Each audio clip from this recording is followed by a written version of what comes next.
morning po mga viewers. Welcome to Farmer's Talk 2.0.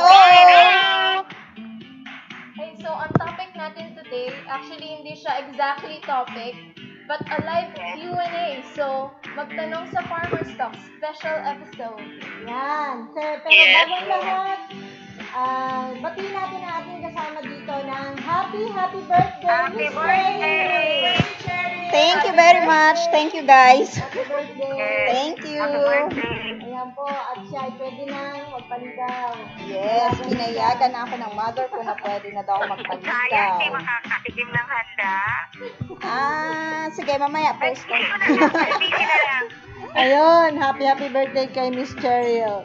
Alright, so ang ating episode today, mga kaibigan, special po dahil yung mga tanong po na ipinasok niyo sa amin ay sasagutin po today at welcome pa rin lahat ng mga tanong na manggagaling sa inyo ngayon ng mga nanonood. Please post your questions and problems at ang Team Matubi po ay sasagot sa inyo today. Yes, so meron na po tayong mga nalikom nung last week na mga tanong galing sa ating mga viewers. Ito po yung unang tanong. Ask ko lang po, sir, ano ang mabisang pamatay uod sa puno ng guyabano? Marami ng pesticide, ini-spray ko dito. Andyan pa rin. Thanks. So, yun. So, ang tanong ni sir is, ano daw? Kasi marami na daw siyang ginagamit na pesticide, pero nandun pa rin. So, hindi na mamatay. Ang tanong po, sir, ano po ba yung pesticide na ginagamit nyo? Kasi meron tayong pesticide na systemic. Meron namang contact. So, tingnan nyo po yung label ng inyong pesticides na ginagamit kung ito po ay contact. Yes, kung yun po ay contact. Kasi kapag ka-contact po, yun po yung mas magandang gamitin kasi direct po siya doon sa ating peste na papatayin. So, yun, check nyo po yung label. At saka, isa pa rin po dyan is mas maganda po na tanggalan po natin ng dumi yung ating mga halaman. Baka naman po kasi masukal po, masyadong marumi. So, talaga pong babahayan po yan ng peste, ng uod. At saka, minsan po, ikutan nyo rin po yung inyong mga pananim. Kapag may nakita po kayo na iisa na medyo kakaiba doon sa puno, patayin nyo na kaagad para hindi po siya dumami. At saka yung pag-spray din po ng ating contact na pesticide, dapat po sa hapon. Alam nyo po ba kung bakit?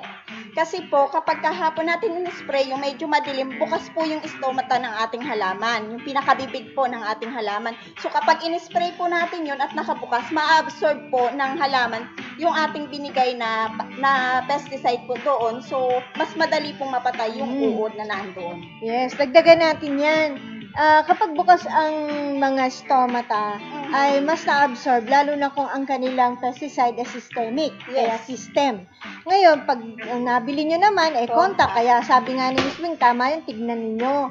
Kapag contact naman, dapat tatamaan nyo yung insekto para maging effective yung binili nyo. Tama naman si Miss Wing. At saka isa pa rin po na ginagamit po ng Team Atobi na ng ating mga is yung technology, gamitan nila, every other day po, pwede nyo pong isprayan para maging malakas po yung ating halaman.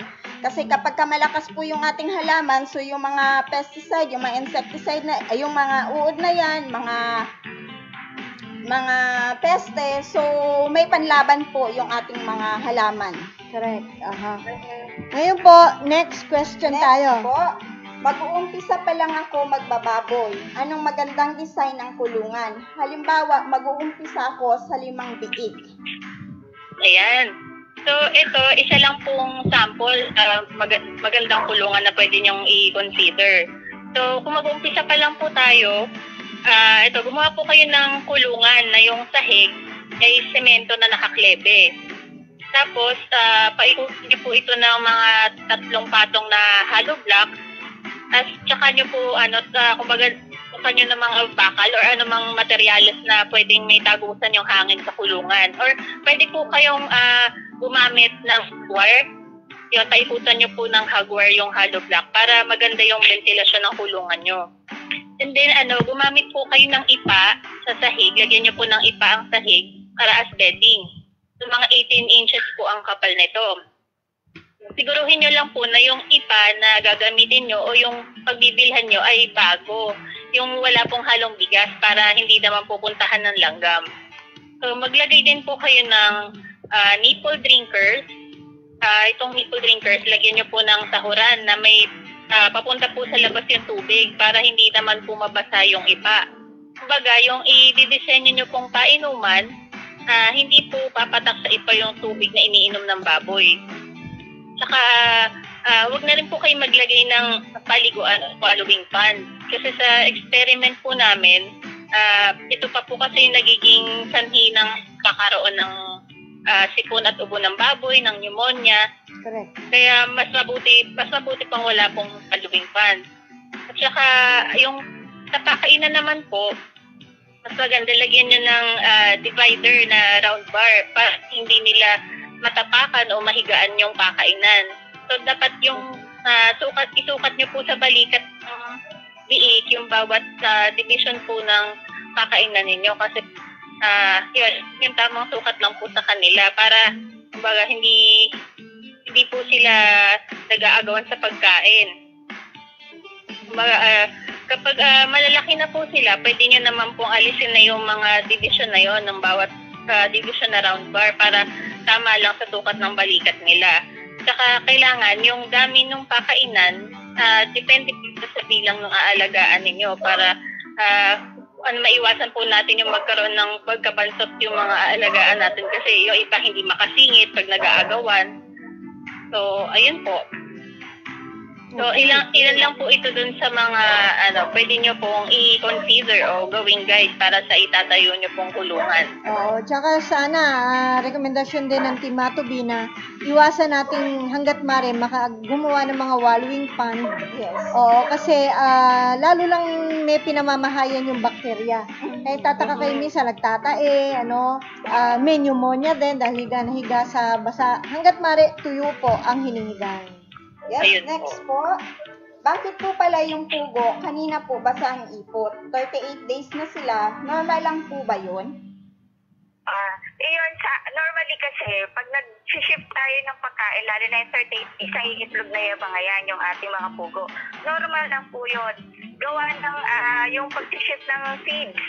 Nag-shift tayo ng starter tapos sa layers na feeds, so nag-a-adjust pa yung sistema ng ating pugo. Pero kung hindi naman tayo nag-iiba ng brand, hindi normal ang basang ipot. Kung i-check po natin yung management, yung ating tubig, yung kapaligiran, kasi puno ng bakterya, maaaring na-contaminate. Pero kung malinis naman at hindi tayo nagpapalit ng feeds natin, i-check din natin yung sistema ng ating pugo. Maaaring magkakaroon ng deficiency. Yan po napasok, ina-advise po natin na lagi tayo maglagay ng technology natin. So, sisyo pa lang up to layers hanggang makakal tayo, nilalagyan lang po natin yan sa tubig. Isang kutsara kada 4 litrong tubig. Ayan po. So, lagi natin i-check yung ating feeds. So, yun po. Okay. Okay, next. Thank you. Ano po ba usually cause ng oil film sa ibabaw ng tubig sa concrete pond? Ayun. So, ako po ang sasagot dyan.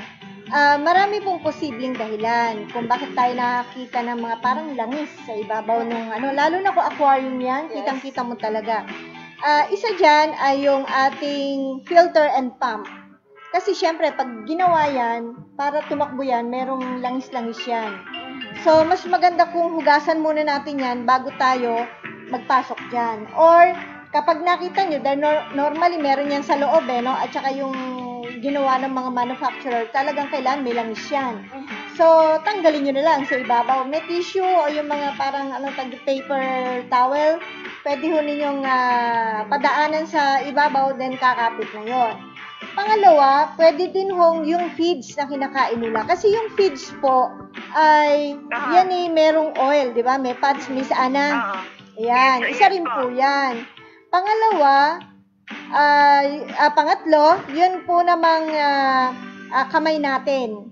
Normally daw po ang tao, meron ding nilalabas na langis. Kaya minsan naglalangis tayo, di ba, sa mukha. Pag tayo wala namang dahilan, di ba? Lumalabas. So, meron din po dyan. So, hanggat mari, pag idinadodaw natin yung kamay natin dyan, dapat naghuhugas tayo bagong hugas ng kamay ng sabon. Ayan, at tubig. And another one is yung kanilang poops. Yung kanilang dumi, dahil kumain sila ng pizza, merong fats, at meron din pong fats yan na lalabas. Isa pang dahilan kung merong namatay. Baka naman yung inyong pond o yung inyong concrete pond o yung tank nyo, hindi nyo napapansin, may patay na pala sa ilalim. Minsan pag nasa ilalim yan, hindi naman laging lumulutang yan. So, yun din po, maglalabas din siya ng oil, yung patay na isda. At panghuli po siguro, yung location ng tank nyo. Baka naman malapit sa kalan. Diba? Pag tayo nagluluto o yung gas. Si Ana. Yes. Ang ina-advise kung maraming nag-aalaga, mas maganda yung layer. Depende din doon sa area nyo. Kasi kung maliit yung area mo, pwedeng mga ilang layer yan, may 4, may 3. Pero kung mahaba naman, mas maganda yung isang layer lang. Para mas mainam at yung kailangan yung area natin is open air, open na, hindi masyadong kung ano yung mga nakaharap, may mga puno. Kasi sensitive po kasi ang layers, lalo na kasi nangingitlog yan. So, feeds lang yung pinakakain natin, nangingitlog na yan. So, iiwasan natin yung mga stressful na makaka-effect doon sa pangitlog ng ating layers. Ayun po, depende po sa area kung gaano kalaki yung area mo, pwedeng layer, pwedeng kung mahaba naman at malaki yung area mo, mas maganda yung isang haba. Ayun po. Okay, thank you. Thank you. Yes, next. Anong tamang edad na dapat natin bigyan ng starter, grower at finisher feeds ang broiler? Okay, so, pagkatapos po ng brooding stage, yung 14 days, first stage po yung brooding stage, pwede na po kayo mag-starter, tapos 2 weeks po yung starter. And then after 2 weeks, pwede na po kayo mag-grower, o kaya yung iba, finisher na po agad, tuloy-tuloy po yung. So, kung mag-grower po kayo, 2 weeks po ulit yun, the finisher 2 weeks. Or, if you choose to use finisher right after starter, tuloy-tuloy na po yun right after starter. So, the 26th day. Next is, paano malalaman na buntis ang isang inahin na baboy?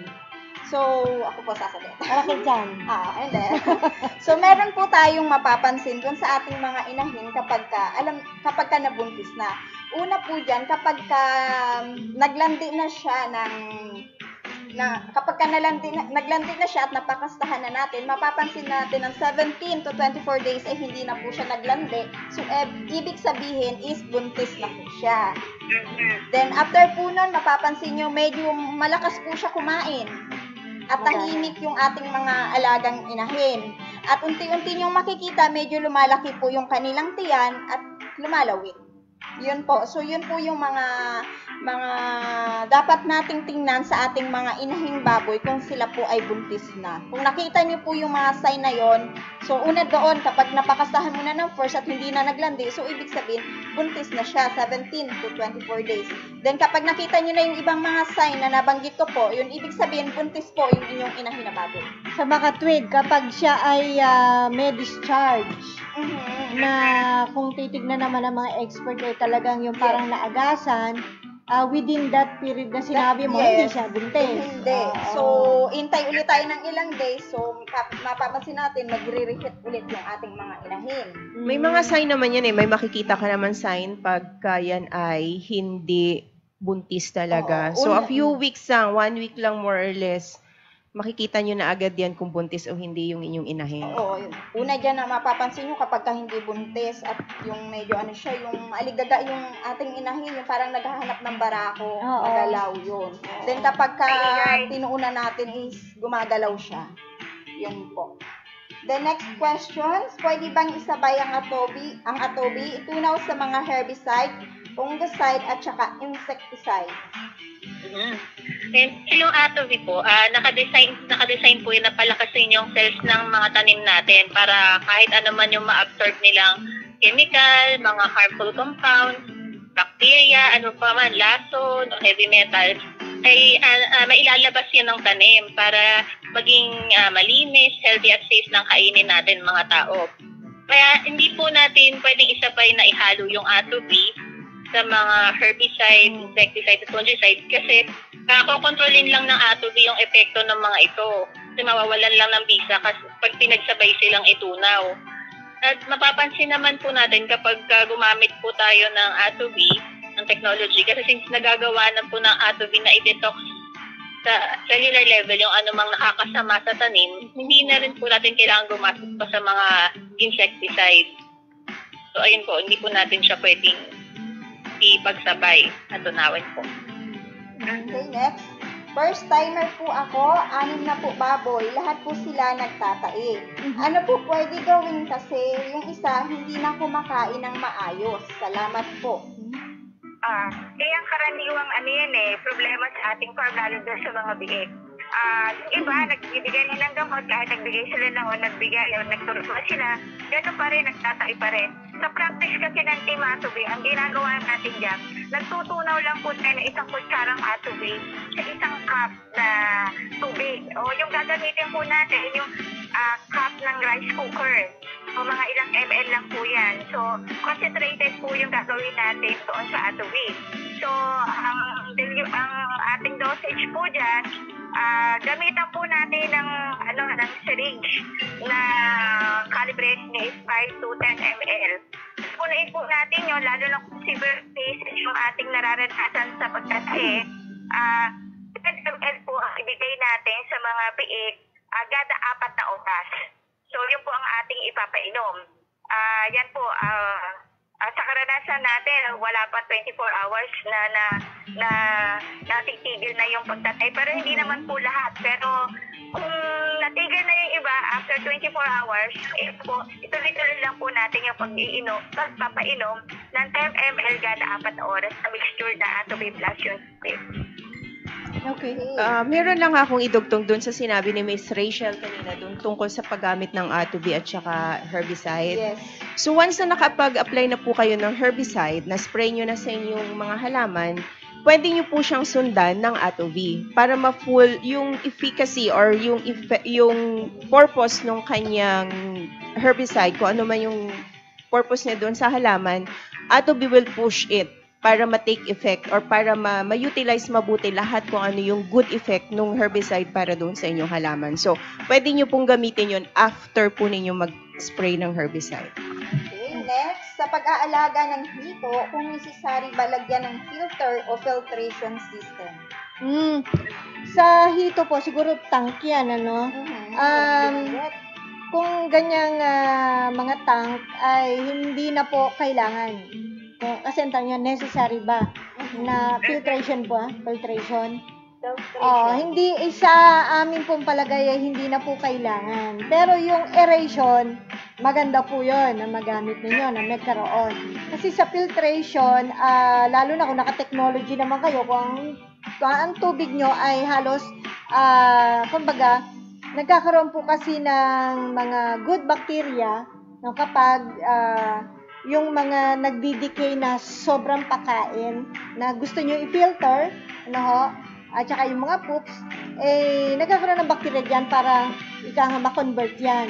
At hindi yan makakuha ng energy doon sa, energy na oxygen doon sa ating tubig.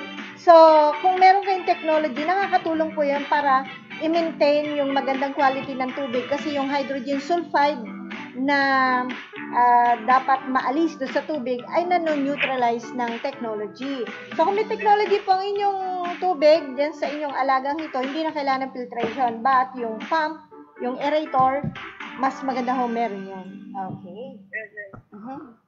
Yes? Okay, galing kay Sir Fred Ledesma Aguilar. Good day po. Tanong ko kung mga ilang kilo po bang A2B ang ilalagay sa 1 hectare na sugarcane hanggang harvest time? Thank you. Wala naman po tayong very strict dyan na sabi nga na dosage ng A2B, pero hanggat mari po sana, land prep, meron tayong technology. Bago tayo maglagay ng ating mga sets, yung tawag dun sa mga tubers na pantanim. So, nalagyan na po natin yan before tayo magtanim. So, nalagyan na sa land prep. And then, kapag magtatanim na po tayo, gagamit ulit tayo ng 1 kilo niyan per hectare. Kasi 1 drum po na tubig, 200 liters, 1 kilo. So, let us assume na gamit na natin yung 1 kilo sa land prep. Pangalawang kilo, gagamitin nyo sa pagdadaw-daw ng inyong mga sets o yung pantanim ninyo.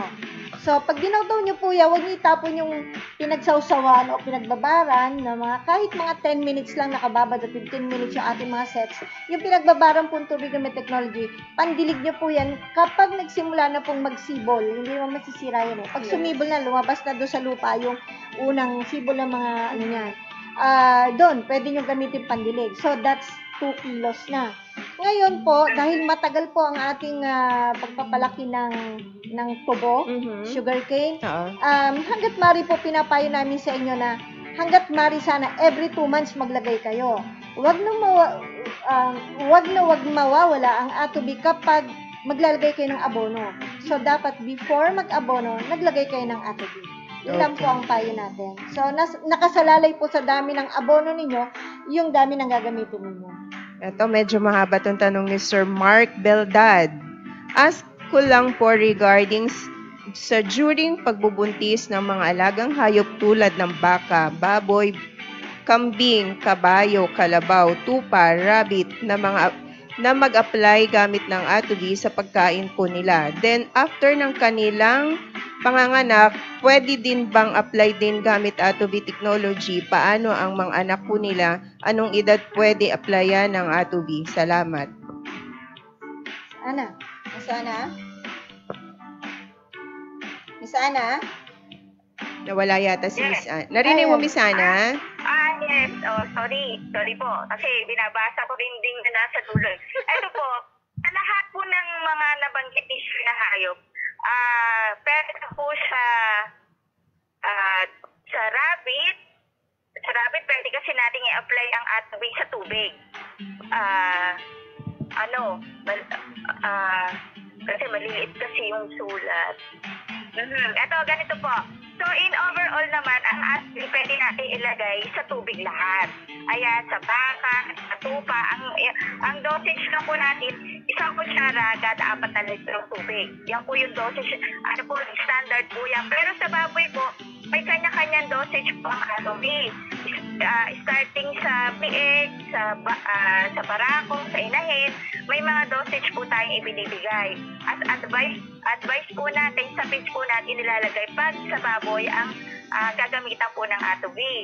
So, doon sa mga nasabing pag lahat ng hayop na inabanggit ay nanganak, mas maganda po, pagkaanak nila, iinom po ng tubig yan, lagyan na po kaagad natin ng technology para mas masigla at mas malakas po yung ating mga anak nila. Yan po, mas advice po natin na una pa lang ng mga anak nila, 1 day old po, lagyan na natin kaagad na A2B. Walang overdose po ang A2B, kaya wag po kayo magtagala kahit okay lang po wag lang na underdose ang ating technology. Yes. So, in short po, walang gap yung usage natin. Yes. It doesn't matter kung bagong anak siya, manganganak pa lang, o anong edad niya. Ang magiging basis na lang po natin doon is based sa brochure po namin kung anong age, yun po yung ilalagay nating dami ng A2B sa kanilang pakain man o inumin. So, sir, yun po, refer po dun sa sa brochure po namin para po may guide po kayo kung ilan po yung ilalagay ninyo. Thank you po. Yes, next questions. May 100 days akong buntis na inahin. Every morning, pinapakain ko siya ng may halong A2B. Okay lang bang di ko injectionan ng Norovet ang inahin ko? Kasi nagwawala siya pag injectionan ko po eh. Sabi kasi, 100 days na pagbubuntis, inid ng inject ng vitamins. Salamat po. Ayan, since vitamins o multivitamins naman po itong ibibigay ninyo, nabanggit nyo nga po is Norovit. So actually, pwede naman po siyang isabay na ibigay kahit na gumagamit na po kayo ng A2B. So, depende na po sa inyo, lalo po kung ipinayo po ito ng vet, pwede po mag-inject pa rin kayo. Or pwede rin pong hindi na kung sa tingin nyo po ay nagkukos pa po ito ng stress sa inyong inahin, yung pag-i-inject. Para sa amin po, kahit atobi lang po ay pwede na. So, i-maintain nyo lang po yung pagbibigay ng atobi sa inahin sa pagkain nila. So, isang kutsarita po yun kada kilo ng pakain. Ayun po. Okay. There's another question from Tata Heart Dinusta. What could be the reason why pork's meat smells like feces after the pig excretes bloody stool? Will the meat be edible after we clean and boil it? Miss Ana. Yes. Ito po, hindi natin po masabi kasi ano yung klase ng amoy o ano yung klase ng meat. Kahit po iluto natin yan at kung masama po ang amoy, mas makakabuti wag na natin siyang i-consume. Mas maaari po kahit ibaon na lang po natin yan kasi hindi po natin nalalaman kung ano po yung dumali or ano yung disease na dumapo doon sa ating baboy. So, maaaring bacteria, maaaring virus. May hirap po sa part namin na mag-explain kung ano yung virus or bacteria na kumapit doon sa baboy. Maaaring mas maganda po doon sa mga expert, katulad po ng vet, ipo-opalag po natin yung meat mismo. Yeah, kasi ma-detect po nila yan sa laboratory kung ano talaga yung disease na kumapit po doon sa ating baboy. Ayan po.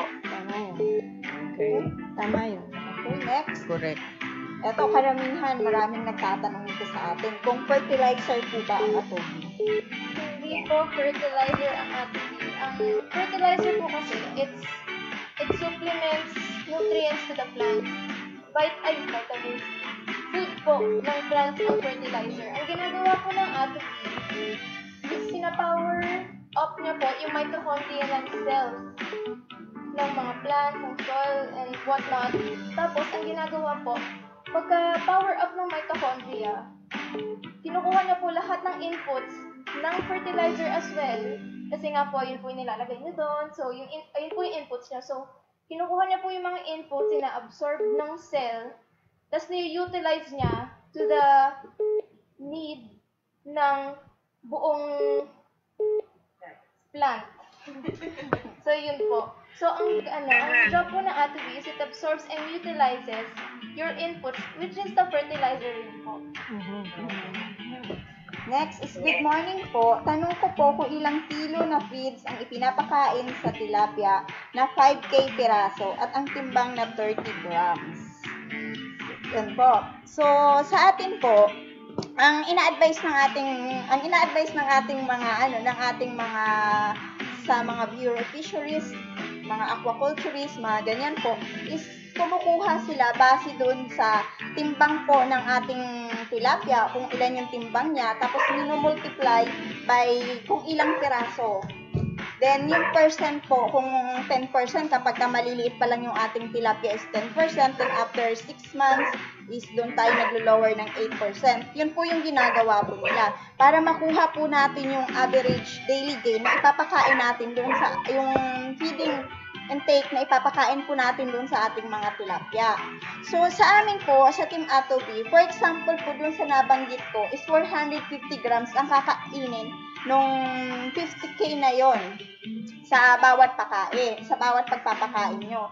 Sa amin po, ina-advise din po ng Team Atobi na yung 450 grams na yon, pakain nyo po doon. Tapos tingnan nyo, kapag may sumobra po, kinabukasan or 1 week, pagkakita nyo medyo sobra yung pakain na binibigay nyo, bawasan nyo po yun. Kasi hindi naman ho natin matitimbang isa-isa yung tilapia, di ba po?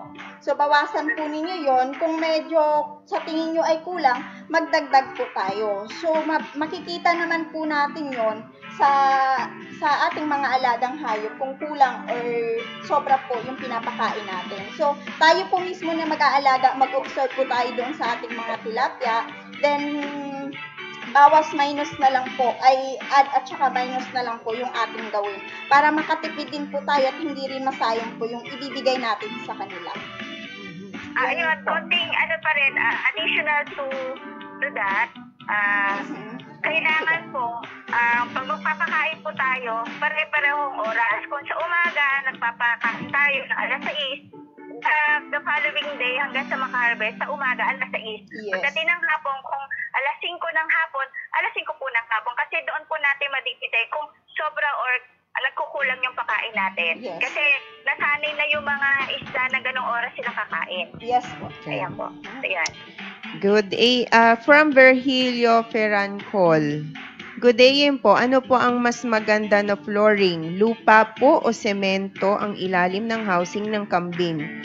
At ilalim ng layer cages. Pero maipa po ako para hindi palaging basa ang ilalim ng housing and cages. Salamat po. God bless buong team ng Atobi. Ingat po kayo. Mas ganun, sir. Sana. Yes, ayan. At doon po sa kambing, sa nakikita namin sa mga farm, mas gusto nila yung lupa lang. So, kasi naka-elevated naman yung magandang tirahan ng kambing is naka-elevated, tapos lupa, pwede rin naman pong simento. Depende po yan sa inyo, basta lagi nyo lang, ang mahalaga po dyan, lagi nyo lang kukolektahin yung kanilang mga dumi.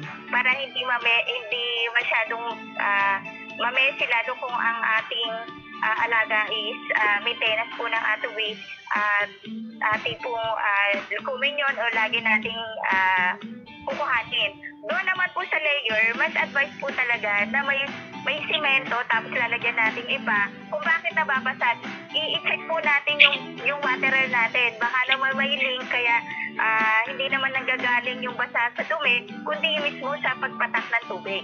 So, management din po. Parang i-check din po natin yung mga water feeder natin para hindi masyado mabasa yung flooring natin. Okay. Ayan From Roger Akaltar, paano po gagamitin ang atubi sa palayan? Sa una po, ang unang paglalagay po, again, before that, lagi po nating titimplahin yan sa 1 drum na tubig na 200 liters, 1 kilo atubi powder. So, dyan po kayo kukuha ng gagamitin nyo.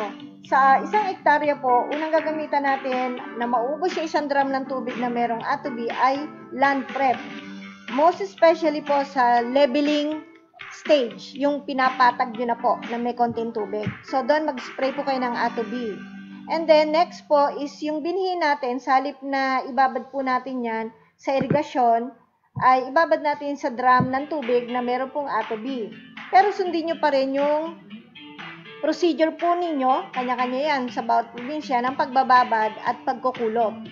And then, yung pong pinagbabara natin, pwede po natin yung ipandilig, ipang-spray.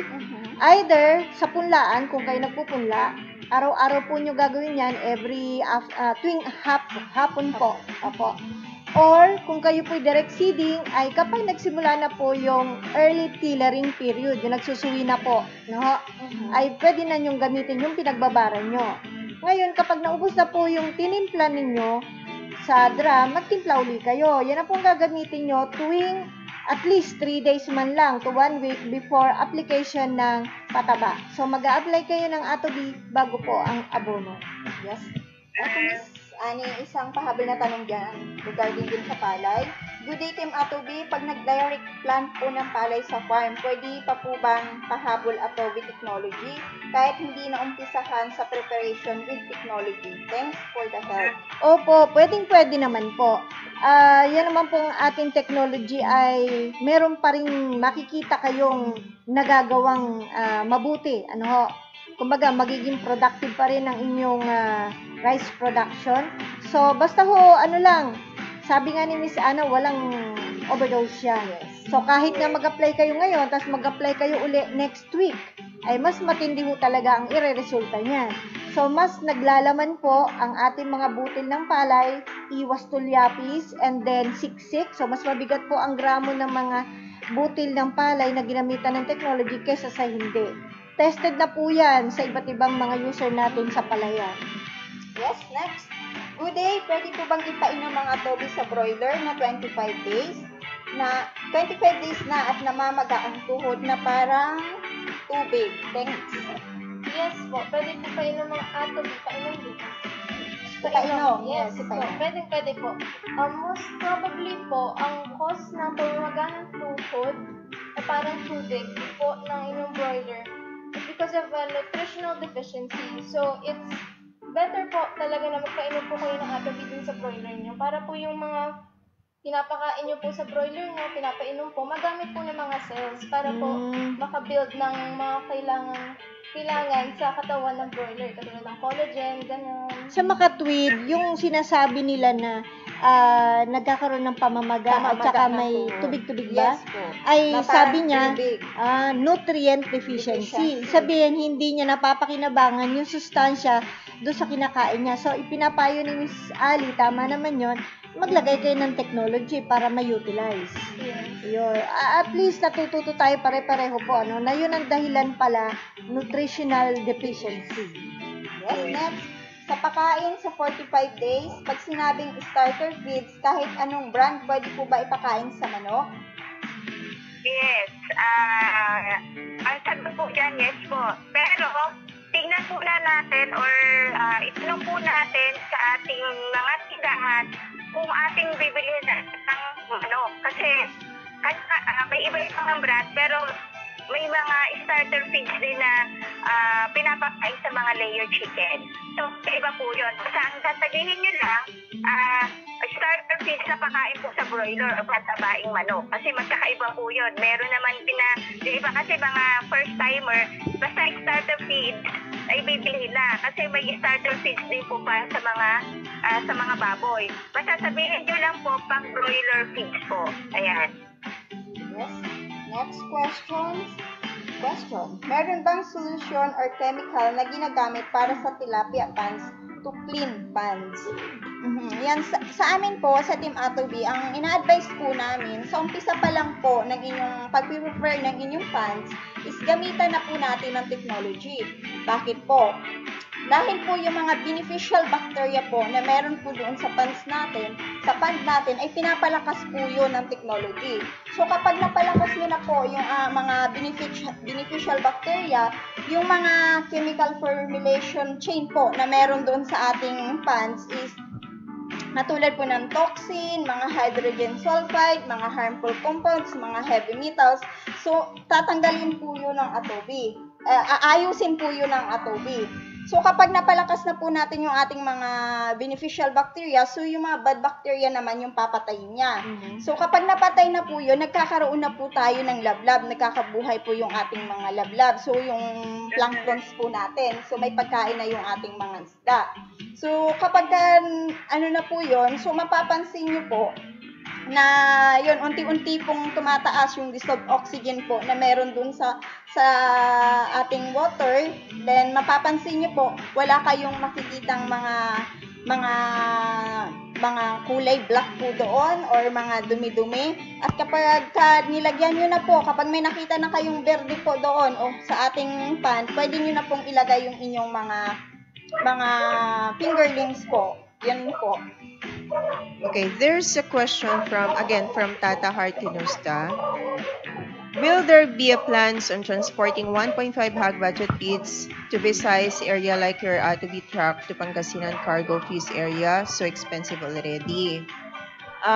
Actually po, we have plans. We have a schedule on August 13. 13. Meet up po siya. So, ito po meet up po siya somewhere in Pampanga po.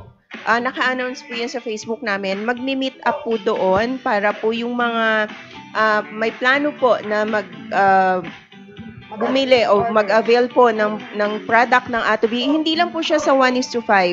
Sa ngayon pong schedule is Pampanga area pa lang. So, meet up po yan. So, lahat po ng product ng Atobi, just call us sa mga numbers namin sa office para po mag-guide po natin at makapag-set po tayo kung ilan talaga, kung ano yung orders ninyo.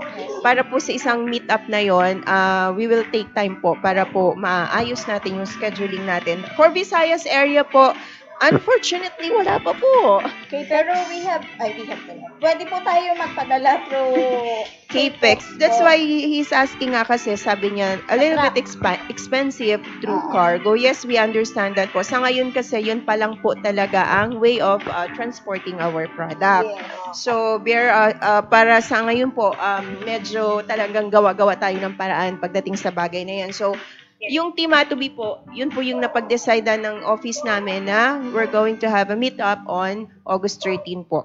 So, yun po. So, lahat po ng may medyo less lang po. Hindi po siya katulad ng pag nagpa-cargo po tayo ganun kalaki yung yung fee, yung shipping fee.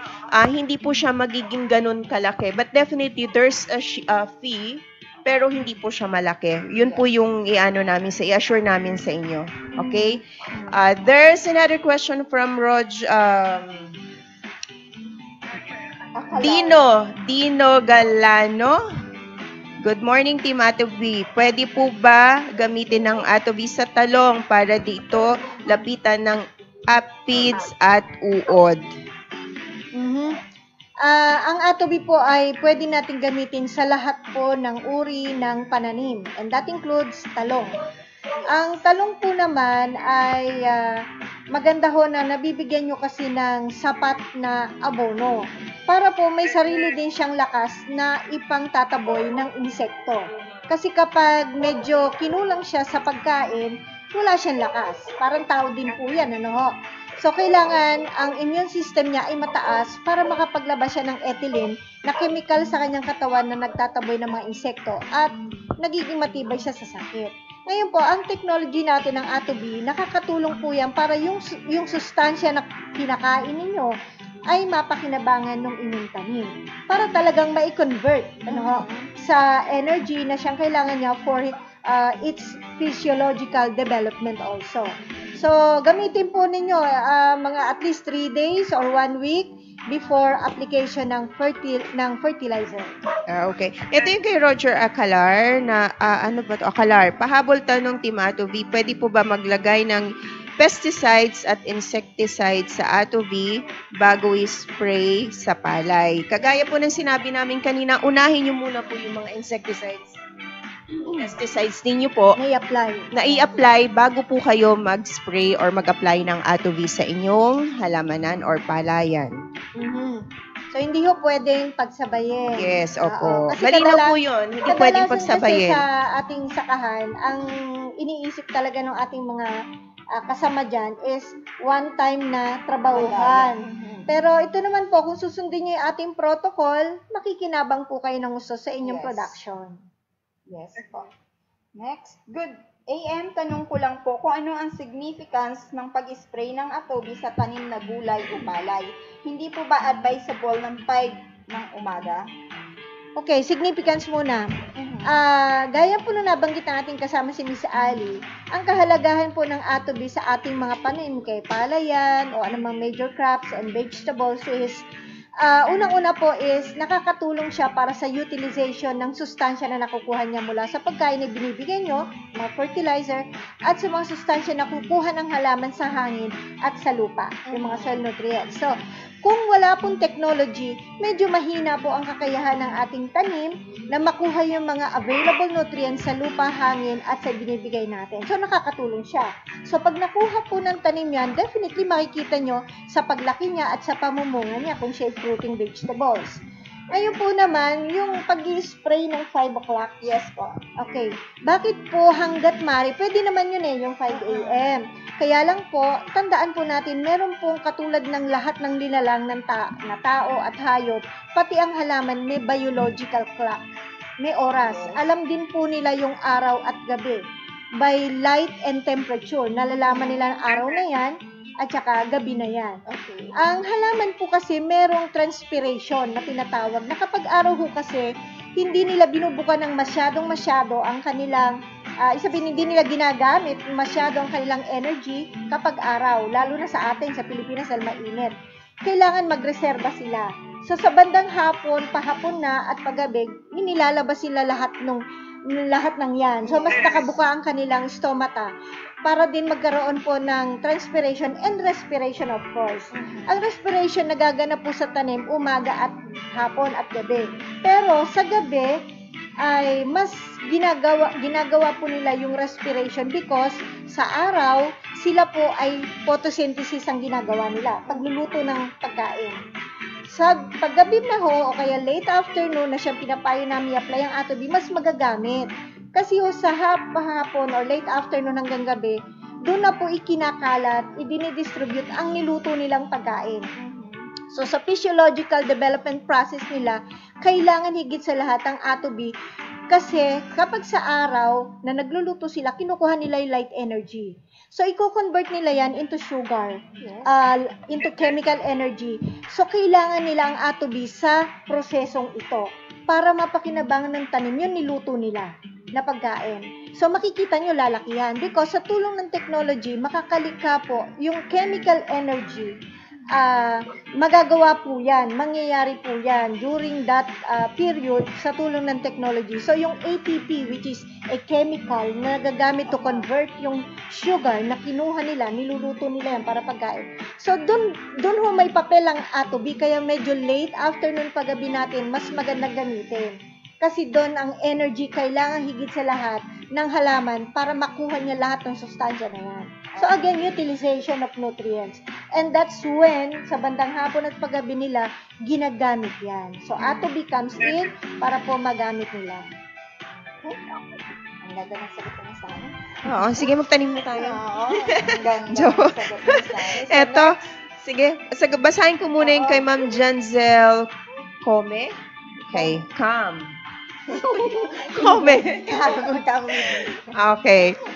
Good day po mga ma'am. Tanong lang po, ano po ba ang dapat inject sa dalawang inahin namin na hanggang ngayon hindi pa, hanggang ngayon hindi pa rin naglande or nag-hit. 2 buwan na pareho mula noong nawalay ang mga biik nila pero ala pa rin nabulugan, mga inahin namin. Patulong po. Salamat. God bless. Miss Ana. Yes. Ito po, depende po to doon sa kung ito ay gumagamit ng ating po or hindi. Kung hindi naman po gumagamit ng technology, maaaring nagkukulang tayo sa monitoring. Baka nagkaroon ng silent hit, hindi na natin alam. Tapos, depende po yun sa pagkain. Bago nyo ihiwalay, marami po kasing factor eh.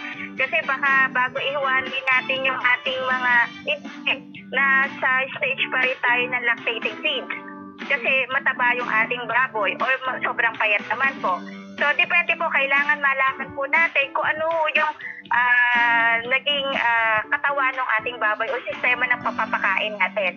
Pero yun, ang ating ina-advise po dyan, pag ganun po, ipa-fasting po natin yung mga inahin. Ang ginagawa po natin dyan, one day, na huwag nyo yung papakainin buong araw. Ginalagyan po natin ng technology ang kanilang tubig. Okay. Buong araw na papainumin natin ng tubig, ang ating dosage po dyan, 1 kutsara gata 2 litron tubig. Hanggang maghapon yung kung naubos po yung 2 litro sa tanghali, magsiman po ulit tayo hanggang sa 24 hours. Pag second day, plain water plus pigs. Lagyan po natin ng 1 kilo hanggang 1.2 kilos na breeder feeds po ang ating ipapakain. Lagyan po natin 1 kutsara. So ayan po, magkakaroon ng kung maganda yung sistema ng pangatawan ng ating inahin. Sa second day po yan, makikita nyo, sasay na po yan ng inhit. Tapos sa the third day, kung ano yung pakain natin regular, yun ang iligay natin. And then plain water again. Tapos lagyan po natin ng dosage na 1 kutsara gata kung 2 kilong pagkain po yung pinapakain natin.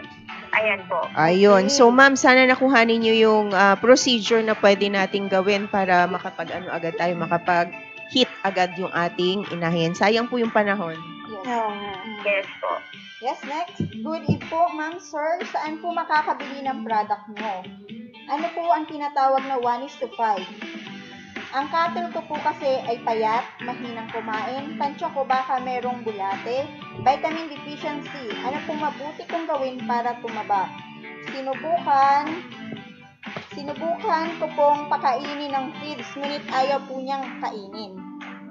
Daming tanong Ang dami niya. Oo nga, dami. Isa-isahin ba natin yan? Sige po. Ayun po. Sige po. Ayan, so saan po makakabili ng product? So, pwede po kayo makabili ng product sa Atovi office dito po sa Tunasan, Muntinlupa.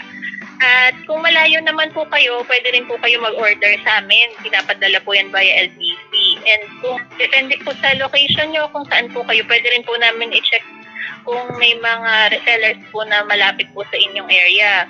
So kung sa mga ibang details, pwede naman po kayong mag-message sa amin sa Atovi Nanotechnology page para po sa mag-order. Okay. And with regards naman po sa 1:5, ito po ay feeds talaga para sa baboy. Kaya po kasi naging 1:5, ito yung dahil sa 1 kilo po ng hog budget feed, makakagawa na po tayo ng 5 kilong pagkain sa baboy. Pero ito pong 1:5 ay naka-design pa rin po na haluan ng commercial feed plus yung ating Atovi at NBM. At mapapansin niyo po na makakamenos po kayo ng 30 to 50% sa halaga ng pagkain. And sa case naman po na nabanggit ni Sir, na yung cattle niya ay payat at mahinang kumain. So, mahalaga po kasi dito sa cattle na napupurga po sila or nade-deworm sila at least once or twice a year. Kung payat po at mahinang kumain, may kinalaman po dito yung nutrition. At tanong po namin kung puro damo lang po kaya ang inyong pinapakain. Kasi ang cattle, kailangan pakainin din sila ng commercial feed. Mas maganda kung mahaluan din natin ito ng technology plus yung ating NBM. Pinapakain din sila ng damo pero hindi po pwedeng puro damo lang ang papakainin ninyo. At saka huwag din po kayong kukuha ng damo na may hamog pa. Sa umaga may hamog pa kasi magkakabulati talaga sila at papayat. Hindi rin po pwedeng isuga lang sila sa mga halaman kasi payat po talaga ang kalalabasan ng pangatawan nila. Kailangan po balanced nutrition. Kailangan po, mas maganda po kung kombinasyon po ng feed concentrate at yung mga rackages natin. Yung mga damo. Usually po yan napier, yung grass na binibigay. Or since siguro kaya natanong ni Sir 1:5, baka naisipan niyang subukang ipakain sa kanyang cattle, pwede rin naman po. Pero pwede po tayong magpa-formulate, sir, sa amin kung animal nutritionist. Kung para po mas magabayan po kayo para masigurado pong balance yung nutrition na kakainin ng cattle. Or pwede rin po kayo magpa-formulate ng feed concentrate kasi kung ano po yung mga available na raw mats sa inyo, pwede po dyan yung mga rice bran, copra, mais, pwede po nating i-formulate yan, sir, para gawing pakain sa inyong cattle. At maganda rin po na lagyan nyo rin po ng technology yung kanilang iniinom, yung kanilang inumin. So, 1 kutsara po yan kada 4 na litrong tubig. Gawin nyo po itong maintenance para mas masiguro po na nakukuha talaga ng katawan ng cattle yung substantial sa pagkain na ibinibigay sa kanila. At saka magiging matibay pa po sila sa mga sakit dahil patataasin po nito yung kanilang immune system. Okay. Ayan po. Okay, next. Good day, madam. Patulong nga po ako tungkol sa aking egg layers chicken. May mga nangingitlog po na may dugo-dugo na dumidikit sa mga itlog. May namatay na pong isa. Ano po bang magandang management nito? Atovi lang po ginagamit ko. Ayan. So, una, i-check po natin yung feeding management at yung feeds na pinapakain natin. Kung ang pakain natin is hindi fresh, yun po, nagkakaroon kasi ng nutritional deficiency ang ating manok, kaya nagkakaroon silang, at tawag po dyan ay breaking of bed. So, specifically, nagkakaroon ng deficiency sa B12 o riboflavin, ang tawag po dyan. So, kung ang feeds naman po natin fresh, tignan po natin yung cages. Kasi may mga nag-aalaga na hindi sukat doon sa ilang manok. Bawa, hanggang 3 lang ginagawa nilang 4, 5, dahil nagtitipid sila sa kulungan. Kasi mahal ngayon ang cages eh. So, i-check po natin yung kasi nasa sobrang stress yung mga manok. Tapos yung feeder nila hindi maganda or kukulang. Pag natuka, kumbaga mapapansin natin patong-patong sila. Yun ang simula ng stress. So, hindi nakakakain ng maigi o mabuti yung mga manok. So, dapat i-check po natin yung cages hanggang 2 hanggang 3 lang doon sa isang cage yung ating kulungan ng mga manok. So, kung okay naman at hindi naman masikip, ibig sabihin, i-check natin yung feed natin. Nagkukulang. Kung nagkaroon ng deficiency, din naman po pumapasok yung ating, kung nag-atrophy po siya, baka nagkukulang doon sa feed. Then po pumapasok yung ating NDM. Kasi ang gawa po ng NDM, kung ano yung nutritional deficiency, siya yung nagpupuno ng kakulangan doon sa feed. So, lagyan po lang na natin isang kutsarang NDM sa 1 kilong feed. Ayan po. Okay, thank you. sige. Ito, galing kay Indoy Andaya. Good morning, Team Atovi. Maganda program nyo. Very informative po. Sana umabot sa Katarman, Visayas ang 1:5 na product nyo po. Salamat. Pwede naman po, ganito po. Bawat area kasi may mga courier sila eh. May mga cargoes na pwedeng meron sila basta't merong office dito sa Manila. So, we're opening our gate, our door to them. Kung meron po kayong alam na mga courier na nandyan sa area mismo ninyo na meron po rito sa Manila, pwede po nating i-arrange yan. So, para naman po yung mga gusto, kasi medyo na rin naman medyo marami-rami na yung nagtatanong sa atin. We are not gonna limit our courier this time. So, we're gonna open kung ano po yung courier na meron sa area ninyo. Let us know. Then, we will locate here in Metro Manila, or kung alam po ninyo yung address dito sa Metro Manila, pwede nyo pong ibigay sa amin. Then, we will arrange the transportation papunta po doon sa lugar ninyo. Sa mga Katwid, inform nyo po kami Oo. kung ano po ang posibleng sistema na pwedeng makarating sa inyo ang product. So, mag-suggest po kayo, titignan po ng Team Atovi ang magagawa. Yes. Arrange po natin yan for the benefits of everybody po, para matry na nila yung ating product. Then, again, from Nora Villarisco. Good day, Team Atovi. Pwede po ba ibigay sa bagong walay na biig ang 1:5 na product ninyo? Miss Ana? Yes, pwede po yan. Yan ang pinakamalagang sagot. Pwede po. Kasi may mga kanya-kanya tayong concoction. Depende po dun sa concoction na gagamitin natin. Siyempre po, kung bagong huwalay yan, pre-starter kits ang gagamitin natin pag a-add natin doon sa ating 1:5. Ayan po. Okay. Kay Reynaldo Bellanosa, paano po maka-avail ng 1:5 hog budget feed sa Negros Oriental? At magkano po ang 1 sack ng Atovi at ang shipping fee para po sa Gihulngan, Negros Oriental? Again po, kay Sir Reynaldo, tingnan niyo po kung ano yung possible na mayroong courier dyan sa area ninyo. Let us know po.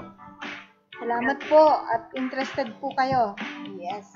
Next, tanong lang po, bakit po kaya kapag mainit ang panahon ay mahinang kumain ng aking alagang itik? Okay po. So, mahirap po kumain ng alaga niyo pong itik pag mainit ang panahon kasi po, yung katawan po ng itik, ang ginagawa niya, since mainit na po yung panahon, it regulates the body temperature of your itik. So, nilalessen niya yung mga activity sa katawan na nagpo-produce ng heat katulad ng metabolic heat from food consumption and digestion. So, huwag po kayo masyadong mag-alala kasi ganoon po talaga, wala naman po sakit yung niya pag gano'n. Ang siguraduhin nyo na lang po na may water yung alaga niyo pong itik. Laging bago. Kasi baka nabilad na sa araw, mainit din yun. Yes. So, hindi siya makaka-refresh. So, monitor lang yung water na inumin.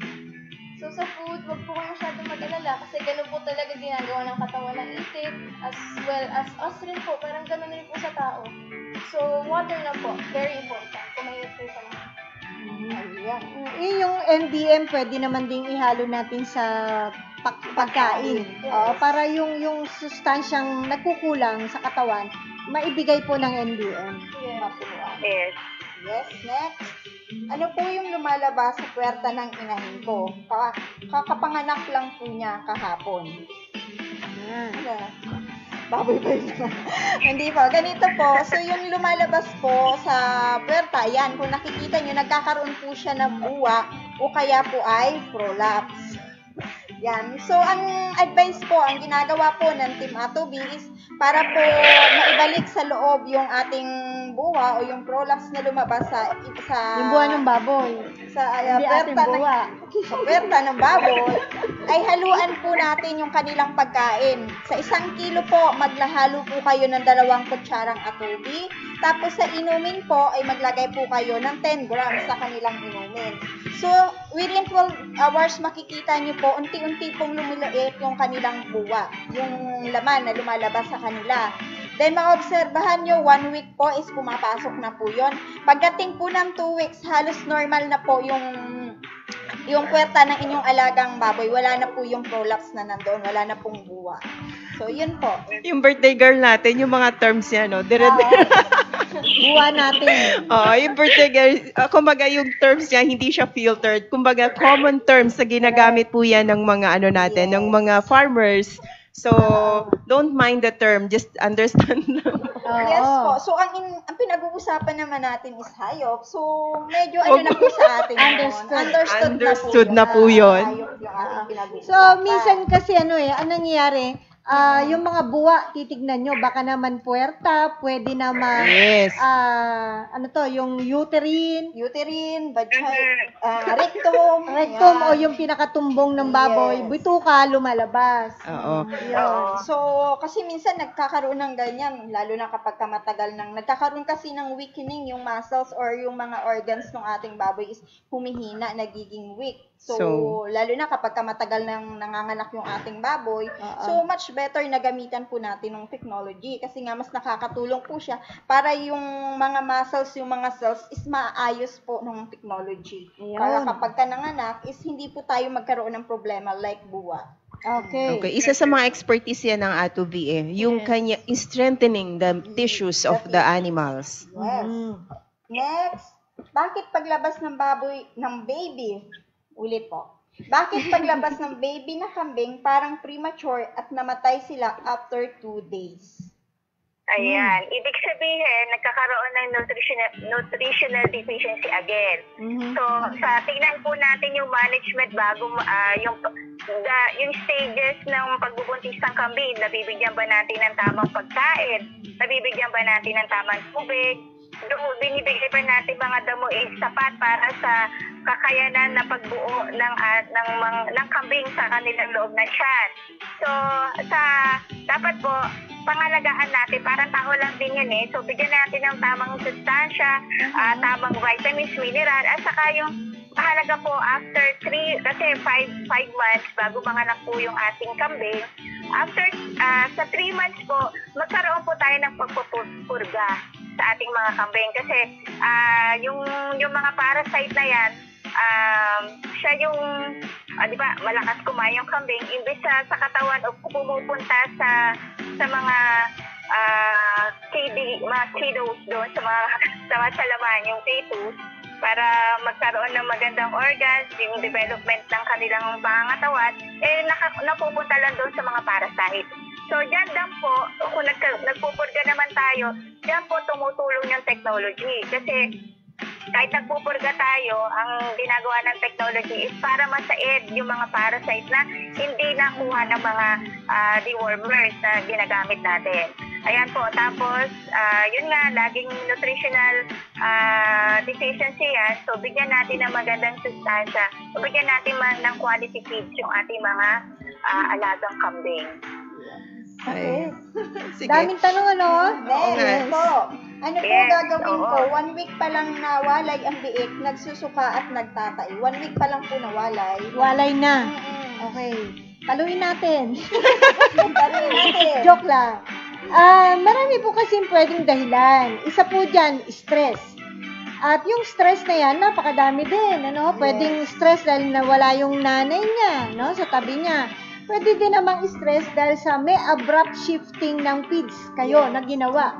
So, dapat yung pag-shift ng feeds nyo, halimbawa, feed booster to pre-starter o kung anong pre-starter din na feeds, ang ginamit ng isa, kung binili nyo yan, dapat alamin nyo rin. Kasi minsan, stress din yun. Yes. Yung nabago yung lasa ng pagkain na binigay sa kanya. So, stress, isa.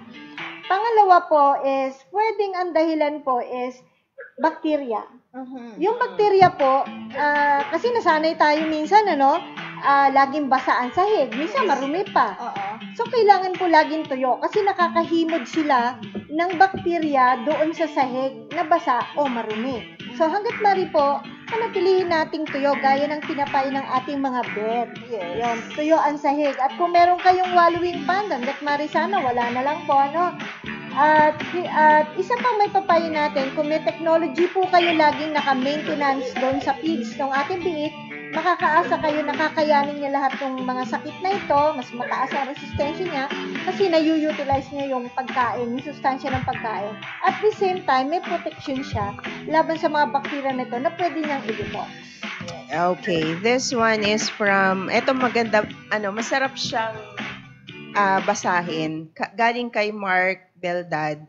Atovi technology be able to serve to get to know, going to live and to stand up with us. We thank you po, Team Atovi. Safe staying must going on and forevermore.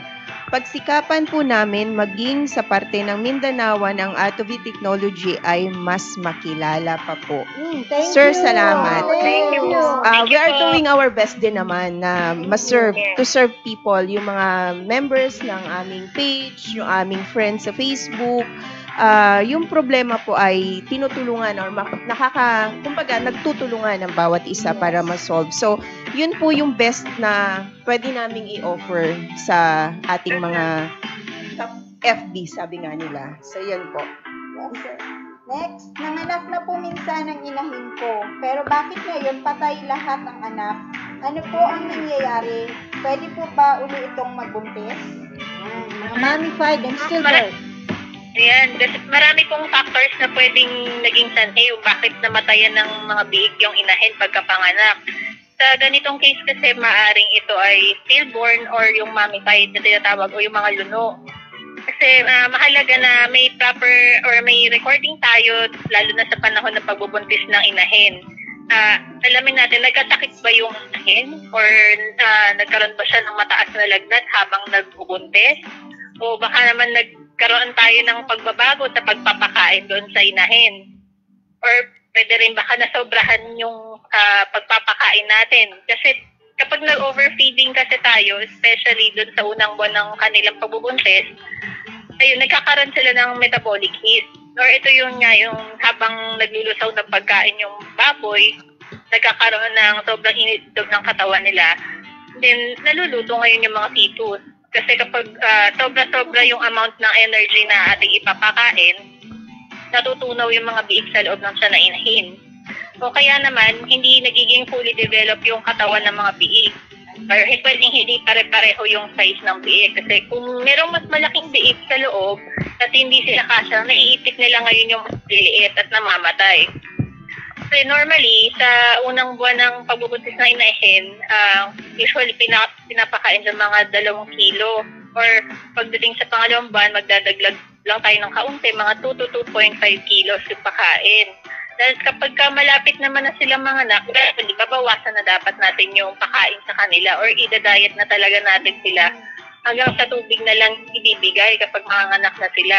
Kasi, yun, mas maganda rin po kung mabigyan at ma-maintain nyo sila ng atobi, yung inahin, para maging magaan po yung panganak nila. Kung simulan nyo na po na sa una pa lang, bago pa magbuntis, ay nag-aatobi na sila, maiiwasan po itong mga ganitong sitwasyon, yung pagkakaroon ng luno o patay na biik. At saka, mas magkakaroon pa po ng, lalabas pa pong magaganda yung mga biik at improve yung litter size nila kapag naka-technology.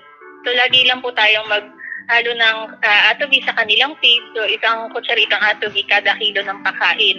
At pwede pa pong magbuntis ng inahin, lalo na po kung naka-technology. Ayun po. Okay. Yeah. So, next, ano ang benefits ng atobi sa alagang hayop? Ayan, so sa cellular level ng alagang hayop muna tayo kasi ayun, dun talaga, that's where all the magic happens. Yes. So, yung ATOV po, yung micropotential energy ng ATOV, it charges the mitochondria of the cells. Tapos pagkatapos i-charge ng ATOV, yung mitochondria, it runs its mechanism, yung Krebs cycle, which is very important. So, doon na pa-process yung mga nutritional inputs na kino-consume ng ating alagang hayop. And then pagka-process nito, ang nangyayari dun sa mga inputs na yun, it produces all these different micropotential energy na nadidistribute throughout the cell and throughout the entire body of your alagang hayop para na kailangan ng ating alagang hayop.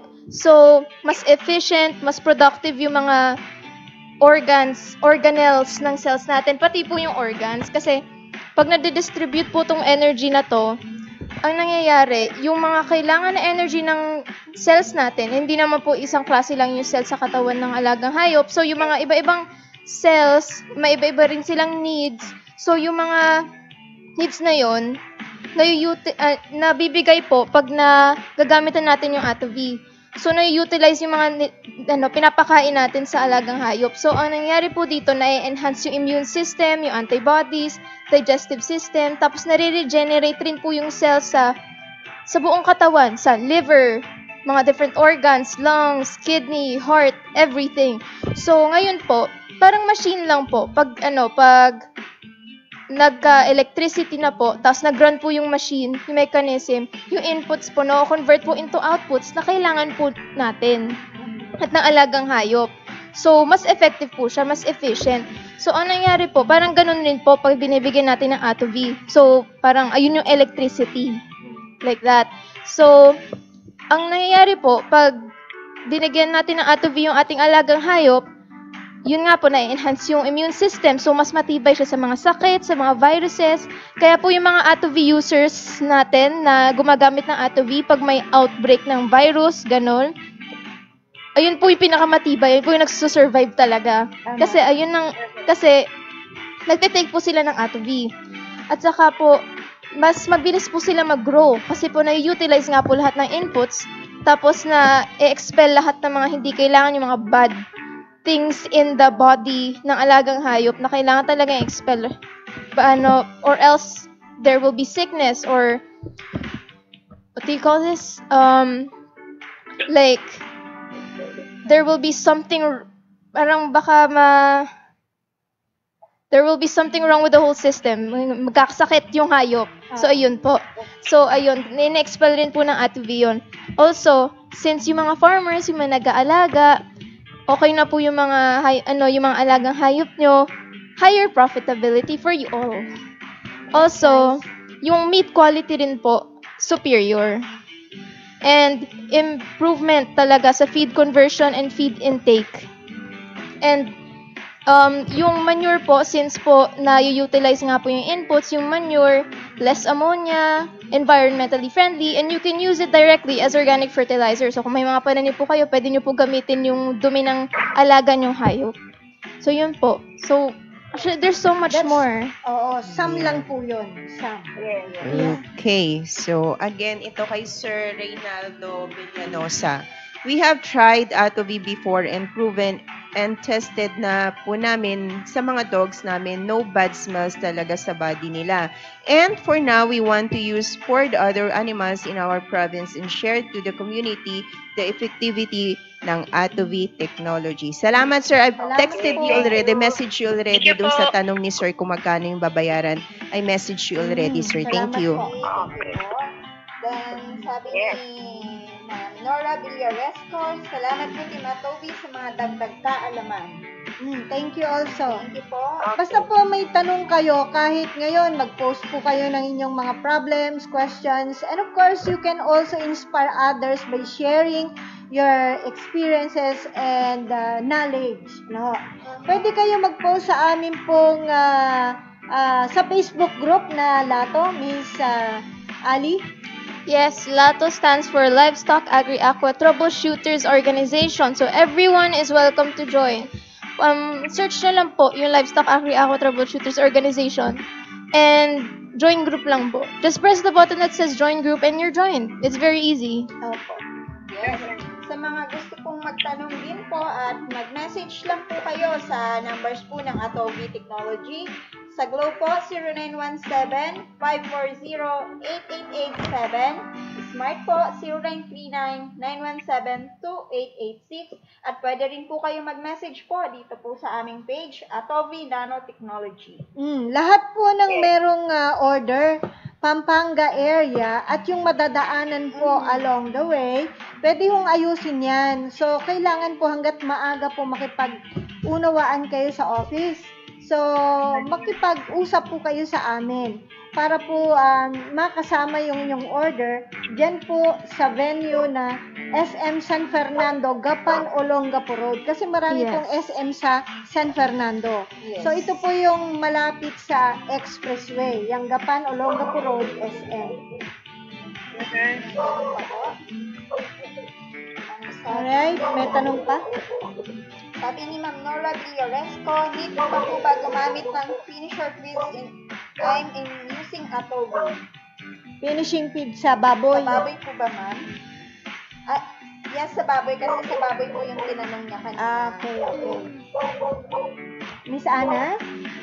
Yes, depende po yan sa kanya kasi usually ngayon yung mga technique ng mga baboy, sa pagpapakain nila, starter to grower lang ang kanilang pinapakain kasi mas sa experience nila, mas madaling lumaki. At sa atin din naman, yung sa Team Atobi, sa experience natin, hindi na tayo nag-finisher.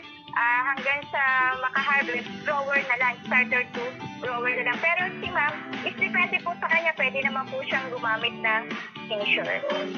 Okay. Yes. Meron pa po dyan? Tanong? Final? Wala na po. Okay, basta po may problema kayo, huwag po kayong mahiya, magatubili. Magtanong lang po sa ating Facebook page, Atobi Nanotechnology. Yes po. Alright. Salamat po ng marami sa Sa inyo. lahat po ng nag-message, good morning po sa inyong lahat, sa lahat ng nanood, sa bumati sa aming birthday girl, thank you. Yes. Po sa bumate. And then, salamat din po sa ating mga OFW na lagi pong nakasubaybay sa atin. Thank you po ng marami. Kay Brother Liho Jason, thank you for watching. Miss Ana, final message po. Sa atin po, maraming salamat po sa tumatangkilik lagi sa Team Atobi, sa Farmer's Talk, sa mga videos, sa pagme-message, ayan po, sa pagtitiwala sa aming mga kapib. Yun lang po, sana tuloy lang po tayo, saka be safe po sa panahon na to. Yun. And with that, thank you so much. Miss Rachel. Yes po. Ayan, maraming salamat po sa lahat ng nakiisa po sa amin ngayon sa talakayan po natin ngayon. At saka yan, sa mga naglaan po ng oras para makinig at mag-share ng kanilang mga katanungan. At salamat po sa patuloy na pagsubaybay sa amin pong programa at asahan niyo po na nakakatulong po ang Team Atobi sa inyo lalo na po sa panahon natin ngayon. Thank you. Okay po. So, maraming salamat. Hanggang sa muli po.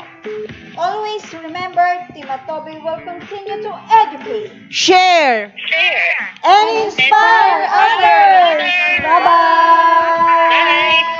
Noon ay mahirap mag-alaga at kumita, ubos pa ang oras sa maghapong paggawa. Alagang hayop at pananim, pilit na pinararami, kahit madalas malugi, kunwari ayos lang. Ang masaklap ng pare ko sa buhay na ito, hindi na nga kumikita, ibig pang ipasara.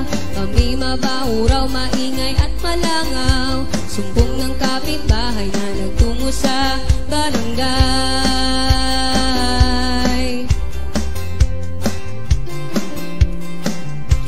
Dahil kailang kumain itong aking pamilya, hindi sumuko, hindi nanghina ang loob, determinadong ituloy, nasimulang kabuhayan, humanap ng solusyon, siguradong mayroon.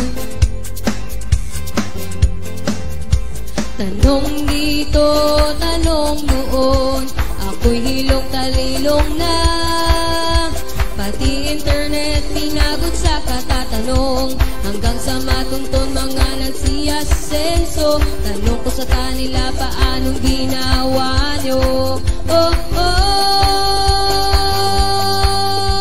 Atobi, Atobi Technology, Atobi, Atovi Technology, Atovi